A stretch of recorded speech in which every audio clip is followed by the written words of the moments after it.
সরকারি চাকরি আইন সংশোধন অধ্যাদেশ ২০২৫ বাতিলের দাবিতে আবারও বিক্ষোভ মিছিল সমাবেশ করেছে সচিবালয়ের কর্মকর্তা কর্মচারীরা। সকালে সচিবালয়ে জনপ্রশাসন মন্ত্রণালয়ের ভবনের নিচে বিক্ষোভ ও সংক্ষিপ্ত সমাবেশ করে কর্মকর্তা ঐক্য ফোরামের ব্যানারে কিছু কর্মচারী ও কর্মকর্তারা।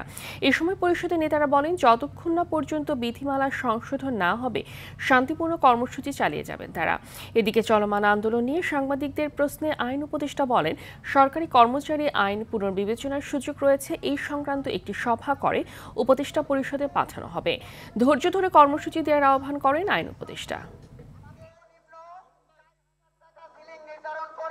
আগামীকাল থেকে প্রত্যেকটা মন্ত্রণালয় থেকে আপনারা আপন আপন মিছিল নিয়ে আসবেন। উপদেষ্টা দপ্তর, সচিবের দপ্তর, প্রশাসন জায়গায় একটা লোকজন বসে না থাকে। আমরা জনদুর্ভোগ বাড়াতে চাই না। আমাদের কর্মচারীদেরকে সুশৃঙ্খলভাবে জনগণের সেবা করার সুযোগ দেন। সকল মন্ত্রণালয়, বিভাগ, দপ্তর, পরিদপ্তর সমস্ত কর্মচারীদেরকে আপনারা হাজির করবেন। কালকে আমরা বৃহত্তর গণজমায়েত করবো ইনশাআল্লাহ।